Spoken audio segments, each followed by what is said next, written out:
आज हम भी बलोच मुजाहिरीन से मिलने गए ताकि बराह रास्त उनसे रब्ता कर सकें।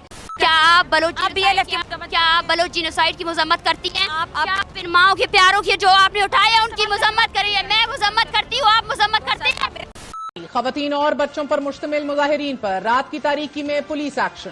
इस समय पाकिस्तान में अगर किसी के नाम से सनसनी फैल जाती है तो वो है महरंग बलूच। मैं उसको ये कहना चाहती हूँ, बलूच का औरत भी आपके मर्दों से बहुत ज्यादा आगे है। बुज़दिल की तरह एक मर्द होकर औरत पर हाथ उठाते हैं ना, तो आप बलूच मर्द का कभी भी मुकाबला नहीं कर सकते।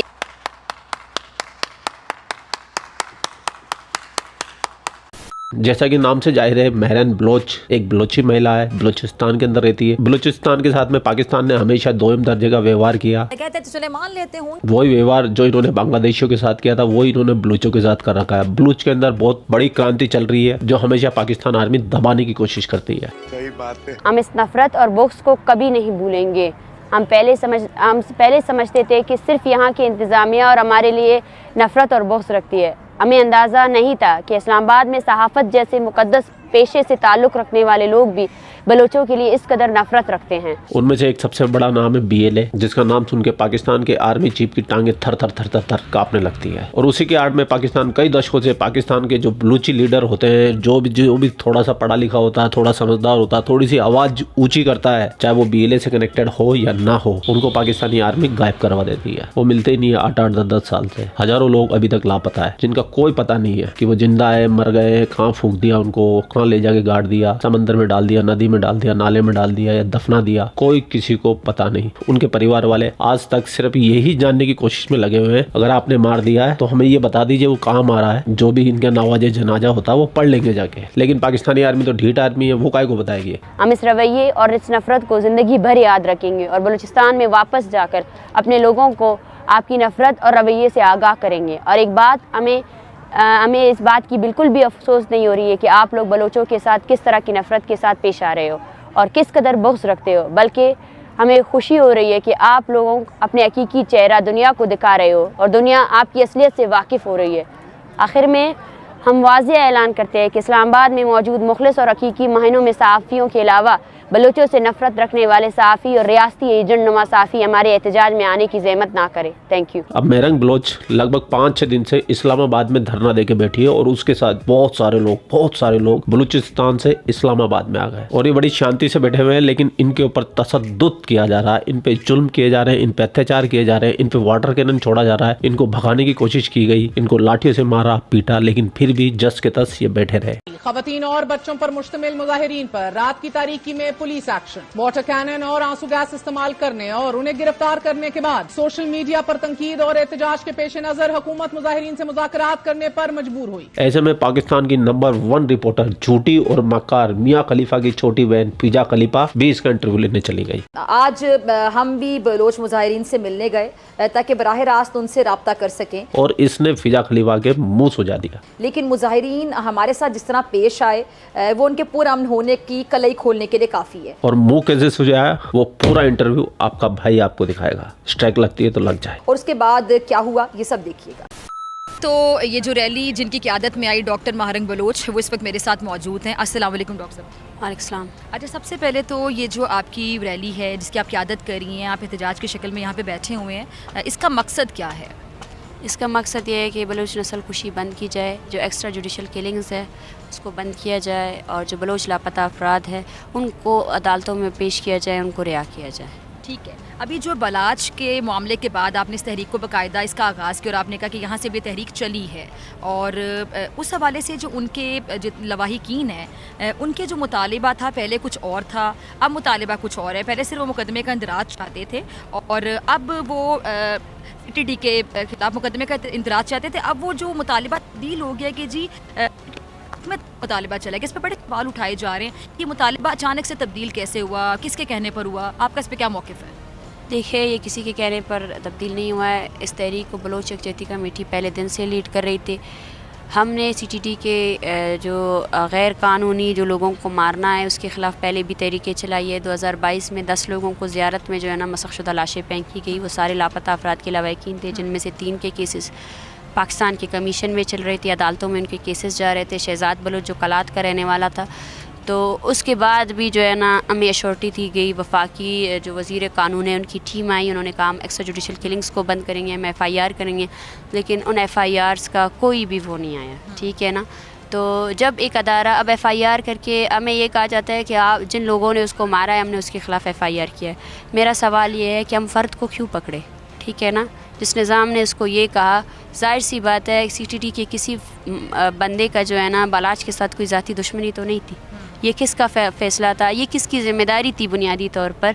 बालाच को जब 10 रोज़ा रिमांड में रखा गया, ठीक है, तो वो ज़िम्मेदारी स्टेट की थी, वो उसकी हिरासत में था, उसका शहरी था, उस पर कोई भी जुर्म साबित नहीं हुआ था। उनका जो BLA से ताल्लुक़ ज़ाहिर किया जा रहा है उसकी क्या कहानी है? क्या किस ताल्लुक़ की BLA से ताल्लुक़ किसने साबित किया? क्या आपकी अदालत ने साबित किया? किस अदालत ने साबित किया? कौन सा अदालत था जिसने साबित किया कि BLA से इसका ताल्लुक़ था? किसी के कहने से तो BLA से ताल्लुक़ नहीं बनता है। आपकी किस अदालत में जो है ना शवाहिद ये बात कि उन्होंने दौरान हिरासत जो है ना ये एक्सेप्ट किया है? मैं ये बोलना चाहती हूँ कि ये बिल्कुल गलत है। किसी बंदे को पकड़ना, उसको तशद्दुद करना और आप बाद में ये कहना कि उसने तशद्दुद के दौरान जो है ना ये एक्सेप्ट किया है। सबसे बड़ी बात यह है कि वो अगर उनका BLA से ताल्लुक़ था तो अपनी अदालतों में इसको फांसी की सज़ा देते, उसको कैद की सज़ा देते, तो वो जस्टिफाइबल होता। लेकिन उसको जो है ना इस तरह कैद करना, उसको हिरासत के दौरान वो किसकी ज़िम्मेदारी थी? वो उस अदालत की ज़िम्मेदारी थी, उस जज की ज़िम्मेदारी थी कि वो आपका कैदी था, वो इस मुल्क का शहरी था, उसको दिफा का हक़ दिया जाता था। आप जो बोल रहे हैं कि ये तहरीक यहाँ तक कैसे पहुँची, ये वो गैर संजीदगी थी। बालाच बलोच के कत्ल के ख़िलाफ़ सेशन कोर्ट ने जब CTT पर FIR दर्ज किया तो उसी दौरान जाना चकज़ई और वज़ीर दाखिला ने ये स्टेटमेंट जारी किया कि हम उस FIR को क्वाश करेंगे। वो स्टेटमेंट्स मीडिया में मौजूद है, ठीक है ना, वो इस बात का सबूत है। इससे हमें ये लगा कि FIR जो है ना वो नाकाफ़ी है। डॉक्टर मारूम बलोच, आपके बारे में भी एक तासुर है कि आपके वालिद का भी BLA से ताल्लुक़ था, इस बात में कितनी सदाकत है? देखिए, मैं 12 कह चुकी हूँ कि मेरे वालिद का ताल्लुक़ जो है ना किसी उससे नहीं था। मेरे वालिद का केस सुप्रीम कोर्ट में चल रहा था, सुप्रीम कोर्ट ऑफ पाकिस्तान में चल रहा था। जब कि कैसे साबित करेंगे? मैं साबित नहीं करूँगी, आपकी अदालतें साबित करती। अगर आप ये कह रहे हैं कि मेरे वालिद का ताल्लुक़ किसी तंजीम से था तो आपको सबसे पहले अपने सिविल डेमोक्रेसी पर सवाल उठाना चाहिए कि आपकी अदालतें किस लिए थी। क्योंकि आपकी किसी अदालत ने मेरे वालिद पर कोई, मेरा वालिद दौरान हिरासत था, उस पर 3 साल जो है ना आपने केसेस चलाए, उन केसेस के दौरान वो जो बरी हुए हैं, ठीक है ना। तो अब सॉरी, ये आपका लास्ट क्वेश्चन है, ठीक है। तो जो लास्ट क्वेश्चन क्यों? अभी तो मैंने शुरू किया। नहीं, मैं 10 मिनट आपने कमिट किया ना। अच्छा, मैं सवाल का जवाब दे रही थी। अगर पाकिस्तान में सिविल डेमोक्रेसी, अब सबसे पहले पाकिस्तान, सवाल सख्त लग रहे हैं? जी नहीं, सख्त नहीं लग रहे हैं, बिल्कुल मैं हर सवाल के जवाब देने के लिए तैयार हूँ, लेकिन आपको जो है ना एक जिम्मेदार, कि बस आपका ही लास्ट सवाल है, क्योंकि वहाँ से मुझे पुकार आ रही है, ठीक है। आप लोगों को जिम्मेदार सहाफ़त का वो अपनाना चाहिए। 10 मिनट बाद मैं जो भी लोग मेरे वालिद पर इल्ज़ाम लगा रहे हैं, क्योंकि अगर वो ये नहीं मानते हैं तो इस मुल्क के किस अदालत ने मेरे वालिद पर जो है ना जो इल्ज़ाम ये लोग आयद कर रहे हैं वो साबित किए। चले हम आगे चलते हैं, मेरे पास कुछ सवाल है, आपके पास टाइम की कमी है, मैं जल्दी सवाल पूछना चाहूँगी। आप लोग जो तुर्बत से यहाँ पर पहुँचे हैं तो एक सवाल ये भी उठाया जा रहा है कि आप लोग सीधे रास्ते से क्यों नहीं आए? किला सैफुल्ला से होते हुए योब जाते, फिर DI खान आते, फिर इस्लामाबाद आते, ये क्यों नहीं? ये कैसा सवाल है? इस सवाल को मैं समझ नहीं पाया, प्लीज़ इसको एक्सप्लेन करें। आपने इतने सारे लोग हैं, आप कह रहे हैं कि शेल्टर यहाँ पे नहीं है, कुछ भी नहीं, तो या इनका माली अखराजात कैसे पूरे हो रहे हैं? इनके माली अखराजात है ही नहीं। इनके माली अखराजात सबसे पहले हमने इस रूट का मैं आपको बता रही हूँ, आप प्लीज़ तसल्ली से, मैं कोई एंकर पर्सन नहीं हूँ, ठीक है ना। हम यहाँ बहुत तहम्मुल से आए, आपके अंदर अगर कोई इंसानी वो है तो आप तहम्मुल से, आपने सवाल किया, मैं आपको तहम्मुल से जवाब देने के लिए तैयार हूं, ठीक है ना।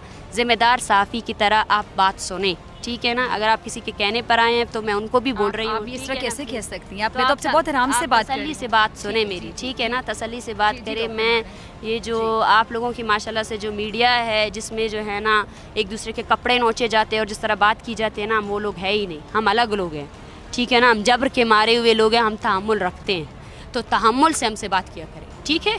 सही है। तो हर बात पे आप सबसे पहला नहीं, सबसे पहला जवाब ये कि आपका लहजा ही इस तरह है, आप जो है ना प्लीज़ लहजा आराम से आपसे पूछ रही हूँ, नहीं लहजा अपना नरम करें प्लीज़ मैडम, प्लीज़। आपने तो मेरे तीसरे सवाल पे कह दिया कि बस अब हम खत्म कर देंगे इसको। नहीं, वजह ये कि मैंने आपको पहले ही 10 मिनट का टाइम दिया है, मैं और भी बात करने की तैयार हूँ। हम यहाँ बैठे हैं, हम किसी से कुछ नहीं छुपाने आए हैं। रूट हमने क्यों अपनाया? ये रूट इसलिए था कि पूरे बलूचिस्तान का मसला था, क्योंकि बलूचिस्तान कोई सुलेमान के बगैर अधूरा है, ठीक है। हमने बलूचिस्तान भर में रजिस्ट्रेशन की, हम कोलू गए, बारकान गए, बारकान के बाद और माली अखराजात की बात की जाती है तो आप देखिए हम लोग यहाँ क्या किस क्या माली अखराजात है? यहाँ पे हम लोग, इतने सारे लोग हैं, इन लोगों को क्या दिया जा रहा है? ये यहाँ कैसे बैठे हुए हैं ना, सवाल है खाना पीना मैं आपको बताती हूँ। यहाँ पे सिर्फ और सिर्फ हम लोग जो है ना, खाने पीने का इंतज़ाम ये है कि यहाँ जितने लोग बाहर बैठे हुए हैं उन सबको कुछ नहीं दिया जाता है। खाने पीने का वो अपना इंतज़ाम खुद करते। सिर्फ और सिर्फ जो फैमिलीज़ बैठी हुए हैं वो रज़ाकाराना तौर पर लोग आते हैं, ठीक है ना, रज़ाकाराना तौर पर कोई चाय लाता है, कोई पानी लाता है, ठीक है ना। इनके पास रहने को कोई घर भी नहीं है, ये शाम को यहीं पे सोते हैं, ठीक है ना। ना ही अगर कोई बंदा आकर जो है ना इनकी मदद करना चाहता है, हमने इनको यही कहा है कि ये लोग 2 वक्त की रोटी के बाद जो है ना और कुछ नहीं करते। अच्छा डॉक्टर मारिक, आपसे मज़ाकरात में कहा गया था कि जायज़ मुतालिबात सारे माने जाएंगे, फिर मसला क्या था? फिर क्या मुतालिबात है जो आपको लगता है कि नहीं माने जाए? देखें, सबसे पहला हमारा मुतालबा ये था, हमने 3 दिन का अल्टीमेटम दिया था इंतज़ामिया को कि वो जो है ना इस 3 दिन के अंदर जो है ना जो लोग यहाँ से गिरफ़्तार हुए हैं उनको रिहा करे, और जो ये तहरीक चली थी जहाँ जहाँ वहाँ FIR किए गए थे तो उन FIR को क्वाश किया जाए। और उसके बाद हम हमारी जो आगे मुतालबात है वो हमने प्रेस कॉन्फ्रेंस के थ्रू जो है ना पूरी मीडिया को और स्टेट को हम सामने लेकर आए हैं। तो हमारा तो मुतालबा यही है कि अगर आप नहीं कर सकते तो UN की वर्किंग कमेटी बुलाई जाए बलूचिस्तान, वो इंसानी हुकूक़ के पामालियों का नोटिस ले खुद। आप हमें कहते हैं कि हम राह के एजेंट हैं, हम यहाँ जो है ना अपने उसके लिए लाए हैं, तो आप जो है ना UN को बुलाए। जैसे बेनज़ीर कत्ल केस में UN लाई गई, तो इस तरह बलूचिस्तान में जो जारी नस्ल कुशी है जो दहाइयों से जारी है, उस पर। डॉक्टर मारिक, आपने ये बलूचिस्तान के हवाले से बात की, वहाँ पे दहशतगर्द तंजीमें भी बहुत ज़्यादा काम करती हैं। BLA की हम बात करें, BLF की बात करें, BRA की बात कर लें, अभी हाल ही में ये जो पंजाबी मज़दूरों के साथ किया गया, इंतहाई अफसोसनाक, काबिल मज़म्मत, आप उसकी मज़म्मत करती हैं? आपको लगता है कि वो जो कार्रवाइयाँ कर रहे हैं वो शदीद गलत है? देखिए, हमने मुसलसल कहा है कि हम हर तरह की तशद्दुद की मज़म्मत करते हैं। अब BLA की, BLF की, इनकी जो दहशतगर्दाना कार्रवाई की मज़म्मत कर रहा है, बिल्कुल मैं उनकी मज़म्मत करती हूँ। जो भी वायलेंस लगता है वो गलत कर रहे हैं बहुत ज़्यादा। मैंने एक मरतबा कहा, बार बार इस सवाल को रिपीट ना करें प्लीज़। चीनी कौंसल खाने पे हमला हुआ, आप प्लीज़ इस सवाल को, आप चीनी कौंसल खाने का हमला कहते हैं तो सबसे पहले आप ये बताएं कि 2006 में बुक की। मेरा सवाल इतना बुरा तो नहीं था। मेरा सवाल बुरा नहीं है, आप प्लीज़ मुझे बोलने दें। मैं सबकी मज़म्मत करती हूँ, मैं तमाम जो भी वायलेंस। आप BLA की मज़म्मत करती हैं? जी हाँ, करती हूँ। क्या आप बलोच जीनोसाइड की मज़म्मत करती हैं? क्या आप इन माओं के प्यारों की जो आपने उठाए उनकी मज़म्मत करी है? मैं मज़म्मत करती हूँ, आप मज़म्मत करते हैं? मैं मज़म्मत करती हूँ BLA की, आप क्या अपने स्टेट की मज़म्मत करती हैं? आप मेरे सवाल का आप बोले क्या आप मज़म्मत करती है? आप इतनी हाइपर क्यों हो रही हैं? आप इतनी हाइपर क्यों? मैंने आपको सवाल का जवाब दे दिया है, और क्या सवाल का जवाब देना चाहती है आप? जी, तो ये जानते बूझते हुए भी कि हम उन्हीं का मौक़िफ़ दुनिया के सामने लाएंगे, उन्होंने हमारे साथ इस तरह का सलूक किया और बाद में कैमरा छीनने की भी कोशिश की गई। और उनका ये जो रवैया था यकीनी तौर पे आपके सामने, आप खुद फैसला कर सकते हैं। हमने सिर्फ सवाल पूछे और अगर सवाल उनको कोई समझ नहीं भी आया तो उस पर इस तरह का रवैया भी ठीक नहीं था। फिर हम मजबूर हो गए, हमारी पूरी टीम, कि हम वहाँ से चले जाएँ। और ये जो तूफ़ान बदतमीज़ी मचाने की उन्हें ज़रूरत क्या थी, ये भी समझ से बालातर है। ये पाकिस्तानी हमेशा बहुत इंसानियत की बात करते हैं। अगर तुम में जरा सी भी इंसानियत है ना, जरा सी भी इंसानियत, महरंग जो अपनी डिमांड रख रही है वो भी जायज़ डिमांड, तुमसे कोई रुपया नहीं मांग रही, पैसा नहीं मांग रही, शिक्षा नहीं मांग रही, रोटी नहीं मांग रही, मकान नहीं मांग रही, अपने परिजनों का पता मांग रही है, तो उसको देते क्यों नहीं हो और अपनी हरकतें सुधारते क्यों नहीं हो? जहाँ तक मुझे लगता है पाकिस्तान आर्मी का जो रवैया बलूचिस्तान को लेकर हमेशा से रहा है, आगे भी वही रहेगा। इन्होंने तो बंगालियों को नहीं छोड़ा, तो बलूची है क्या? पाकिस्तान नहीं होकर सिर्फ पंजाबिस्तान है। पाकिस्तान के 4 सूबे, पंजाब को छोड़ के बाकी तीनों सूबों के साथ दोगला व्यवहार किया जाता है और इसकी सजा पाकिस्तान को 1971 में मिल चुकी है, आगे भी मिलेगी। तो फिजा खलीफा, तुम कितने भी ड्रामे कर लो, तुम्हारी एक न चलेगी। आप लोगों के क्या विचार है? कमेंट सेक्शन आप ही का है। आप भी फिजा को थोड़ा थोड़ा पहलते हुए जाइएगा और हाँ भाई लोगों, शेयर कर दिया करो, आजकल वीडियो करते ही नहीं हो शेयर। आप लोग अपना ख्याल रखिए। आपका भाई आपके लिए पाकिस्तान से रिलेटेड वीडियो लाता रहता है। जय हिंद, वंदे मातरम, जय श्री राम, जय श्री राम, जय श्री राम।